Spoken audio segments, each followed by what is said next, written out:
नाज़रीन, drama serial इंतहा की आज की वीडियो बहुत दिलचस्प है, पूरी देखिएगा। चैनल को सब्सक्राइब नहीं किया तो सब्सक्राइब जरूर कर लीजिएगा। नौशीन सोचों में गुम थी।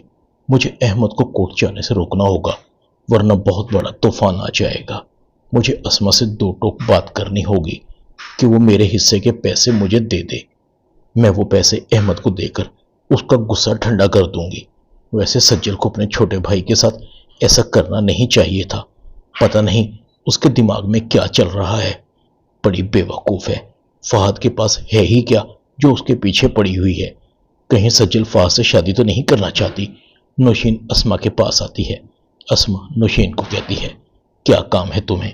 नौशीन कहती है, वो मलेशिया वाली प्रॉपर्टी से हिस्सा चाहिए। देखो तुम अकेली थोड़ी मालिक हो, उस पर मेरा और अहमद का हक भी तो है। अस्मा कहती है, अहमद का हक? वो जो तुमने सज्जल को दे दिया।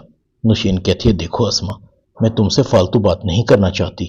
वैसे भी वो हमारा जाती मसला है, तुम्हें उससे कुछ लेना देना नहीं होना चाहिए। अस्मा कहती है, लेना देना तो है। अहमद जावेद का बेटा है, कोई दूसरा उसका हक खाए तो मुझे फर्क तो पड़ेगा ना। नौशीन कहती है, बस तू मुझे इतना बता, तू मेरा हिस्सा कब दे रही है मुझे? अस्मा कहती है, अगर मैं तुम्हें कुछ ना दूं तो? वैसे भी वो सब कुछ मेरे नाम है। जावेद साहब ने मेरे नाम करवाते हुए कुछ तो सोचा होगा ना। नौशीन कहती है, इसका मतलब है तू मुझे मलेशिया वाली प्रॉपर्टी में से हिस्सा नहीं देना चाहती। अस्मा कहती है, तुम जो भी समझो। नौशीन कहती है, तो फिर ठीक है, मैं अपने हक के लिए कोर्ट जाऊंगी। तमाशा बनेगा तो मुझे मत कहना। अरुसा दिल ही दिल में मुस्कुरा रही थी। अरुसा नौशीन को कहती है, मैंने नौशीन आंटी आप जैसी औरत पूरी जिंदगी में नहीं देखी। नौशीन अरुसा को कहती है, देख लिया तुमने अस्मा को, जिसे तुम बड़ी महान समझती हो, हकदारों को उनका जायज हक नहीं दे रही। अरुसा कहती है, और जो आपने किया, आपने तो अपने बेटे के साथ फ्रॉड किया है। माना कि ये सब तो सौतेले हैं, मगर अहमद तो आपका अकलौता बेटा है ना, फिर उसके साथ ज्यादती क्यों की? याद रखें, जो किसी के साथ ज्यादती करता है उसे कभी सुकून नहीं मिलता।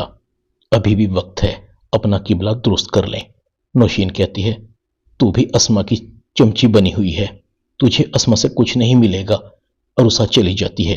नौशीन कहती है, इस चूंटी के भी पर निकल आए, इसका कुछ करना होगा। बड़ा इतरा रही है, इसके साथ भी वही करूंगी जो जैनब के साथ किया था, फिर देखती हूं अस्मा इसके साथ क्या करती है। दूसरी तरफ सज्जल कहती है, अहमद अरुसा को फहद के ऑफिस लेकर गया था, उसे मुझे रोकना होगा कि आइंदा अरुसा को फहद के पास ना लेकर जाए। सज्जल अहमद को कॉल करती है। अहमद कहता है, सज्जल खैरियत तो है? तुमने मुझे क्यों कॉल की? अब कौन सी चाल चलने का इरादा है? सारे शेयर तो तुमने फ्रॉड से हासिल कर लिए हैं। सज्जल कहती है, पहले तुम मुझे यह बताओ कि तुम अरुसा को लेकर फहद के ऑफिस क्यों गए थे? तुम्हें पता है अरुसा ने फहद को मेरे खिलाफ क्या क्या कहा है? फहद ने मुझे अपने घर आने से मना कर दिया है। अहमद कहता है, अरे मैं तो खुद तुम्हारे सारे करतूत फहद भाई को बताने वाला था, मगर फिर सोचा कि अरुसा भाभी आपके सारे कारनामों के बारे में फहद भाई को खुद ही बता देगी। देखो सज्जल, मेरे पैसे मेरे अकाउंट में ट्रांसफर कर दो, मेरा झगड़ा तुमसे शेयर की हद तक है। सज्जल कहती है, अगर मैं तुम्हें तुम्हारे शेयर वापस ना करूं तो तुम क्या करोगे? अहमद कहता है, करने को तो मैं कुछ भी कर सकता हूं, मगर मुझे उम्मीद है कि तुम बहुत जल्द मेरे हिस्से के पैसे मुझे दे दोगी। सज्जल कहती है, ये तुम्हारी खाम ख्याली है, तुम्हें मेरे दुश्मनों के साथ जाकर मिलने की सजा तो जरूर मिलेगी। अहमद कहता है, तो फिर तुम तैयार हो जाओ, मैं तुम्हारे खिलाफ धोखाधड़ी गबन फ्रॉड का केस रजिस्टर करवाने वाला हूं। सज्जल कहती है, ये अपनी गीदड़ भवगियां अपने पास रखो, सज्जल तुमसे डरने वाली नहीं। अहमद कहता है, मैं तुम्हें देख लूंगा। सज्जल को अहमद पर बहुत गुस्सा आ रहा था। अहमद मुझसे दुश्मनी करने चला है। सज्जल अपनी माँ को कॉल करती है, आप अहमद को क्यों नहीं समझाती? वो मेरे खिलाफ कोर्ट जाने की धमकियां दे रहा है मुझे। यही नहीं, अरुसा को लेकर फहद के पास भी गया था, अम्मी उसे समझाएं, वरना मैं उसे फूटी कौड़ी भी नहीं दूंगी। नौशीन कहती है, तुम उसे उसके पैसे देने के बारे में सोचो, बाकी अहमद को मैं संभाल लूंगी। देखती हूं वो कैसे तुम्हारे खिलाफ कोर्ट जाता है। जैसे ही अहमद घर आता है, नौशीन कहती है, न तुम्हें शर्म नहीं आई कि तुम सज्जल को कोर्ट जाने की धमकियां दो? अब तुम उसके खिलाफ पुलिस में कंप्लेन दर्ज करवाओगे। अहमद कहता है, तो और क्या करूं, आपकी बेटी एक नंबर की नौसरबाज है, उसने मेरे साथ धोखा किया है, पुलिस के पास जाने से मुझे कोई नहीं रोक सकता। नौशीन कहती है मैं भी नहीं। अहमद कहता है हाँ आप भी नहीं, ये जो कुछ सज्जल ने किया है आपकी इजाजत से किया है। अहमद पुलिस स्टेशन चला जाता है, सज्जल की कंप्लेन लिखवाता है। दूसरी तरफ नौशीन बहुत परेशान थी। अहमद तो मेरी बात सुनने को भी तैयार नहीं, पता नहीं अब क्या होगा। अहमद पुलिस स्टेशन में सज्जल के खिलाफ कंप्लेन लिखवाता है। पुलिस सज्जल को गिरफ्तार करने आती है। सज्जल पुलिस को देखकर कहती है आप यहाँ क्यों आए हैं?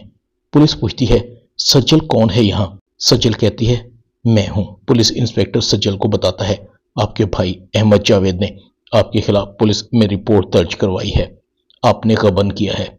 सज्जल कहती है ये हमारा घर का मामला है। पुलिस इंस्पेक्टर कहता है अगर आपके घर का मामला होता तो आपका भाई आपके खिलाफ पुलिस स्टेशन में आकर कंप्लेन न लिखवाता, आपको हमारे साथ पुलिस स्टेशन चलना होगा। लेडी इंस्पेक्टर सज्जल को दबोच लेती है। चलो बीबी थाने, हमारी गाड़ी में बैठो। सज्जल कहती है एक मिनट, मुझे सिर्फ एक कॉल करने दे। पुलिस वाली कहती है बीबी थाने जाकर जिसको कॉल करनी है कर लेना, फिलहाल हमारे पास टाइम नहीं। सज्जल को पुलिस वैन में बिठा लेती है। सज्जल दिल ही दिल में कह रही थी अहमद तुमने मेरे साथ अच्छा नहीं किया, मैं तुम्हें फूटी कौड़ी भी नहीं दूंगी। सज्जल सोच रही थी किसको कॉल करूं, फहद को कॉल करती हूं। सज्जल फहद को कॉल करते हुए एकदम रुक जाती है। फहद को कॉल करना अच्छा नहीं, इस तरह तो उसे मेरी असलियत का पता लग जाएगा। सज्जल उमैर को कॉल करती है। उमैर सज्जल की कॉल रिसीव करता है। सज्जल कहती उमैर मुझे पुलिस ने उठा लिया है, अहमद ने मेरे खिलाफ पुलिस में कंप्लेन दर्ज करवाई है, प्लीज मेरे लिए कुछ करो। उमैर कहता है आप जैसी मतलब परस्त और धोखेबाज लड़की के साथ ऐसा ही होना चाहिए। उमैर कॉल काट देता है। सज्जल कहती है अम्मी को कॉल करती हूँ, वो अहमद को समझाए कि मेरे खिलाफ केस वापस ले ले। सज्जल अपनी माँ को कॉल करती है अम्मी मुझे पुलिस ने पकड़ लिया है, प्लीज आप अहमद को समझाएं कि वो अपनी कंप्लेन वापस ले ले, हम अपना मसला घर बैठकर हल कर लेंगे। नौशीन अहमद को कहती है तुमने सज्जल के खिलाफ पुलिस में कंप्लेन लिखवाई है? अहमद कहता है हाँ, इसके अलावा मेरे पास और कोई रास्ता भी नहीं छोड़ा था आपकी बेटी ने। नौशीन कहती है तुम सज्जल के खिलाफ फौरन अपनी कंप्लेन को वापस लोगे? अहमद कहता है कभी भी नहीं, सज्जल को मैं सजा दिलवा कर रहूंगा, बेहतर है कि आप उसे कहें कि वो मेरे पैसे वापस दे। अरुसा को सब पता लग जाता है कि अहमद ने सज्जल को गिरफ्तार करवा लिया है। नौशीन अरुसा के पास आती है। अरुसा सज्जल को पुलिस ने पकड़ लिया है, तुम असद को कहो कि वो अहमद को समझाए, अहमद मेरी बात तो मानता नहीं। सज्जल बहुत परेशान है। अरुसा कहती है क्या हुआ आंटी, आपके तो अभी से तोते उड़ गए, कल तक तो आप मामा को कोर्ट जाने की धमकियां दे रही थी, अभी भी संभल जाएं, होने को कुछ भी हो सकता है और आपके परेशान होने के दिन आ गए हैं। सज्जल का क्या होगा, कौन से रिहा कराएगा? अहमद तो सज्जल के खिलाफ कभी कंप्लेन वापस लेगा नहीं। इधर सज्जल परेशानी में टहल रही थी, अभी तक मुझे छुड़ाने कोई क्यों नहीं आया? पुलिस वाली कहती बीबी आराम से बैठ जाओ, वैसे भी तुम जैसी लड़कियों की मदद को कोई नहीं आता जिन्होंने अपनों को धोखा दिया हो। फहद को भी उसका मैनेजर बताता है कि सर सज्जल को पुलिस ने गिरफ्तार कर लिया है, उसने अपने ही भाई के साथ फ्रॉड किया था, उसका बुटीक भी सील कर दिया गया है। फहद अपनी माँ को बताता है कि सज्जल को पुलिस ने पकड़ लिया है, सज्जल ने धोखे से अपने छोटे भाई अहमद के शेयर अपने नाम करवा लिए थे। फरीदा बड़ी हैरान होती है। ड्रामा इंतहा में इतना ही, चैनल को सब्सक्राइब कर दें, शुक्रिया।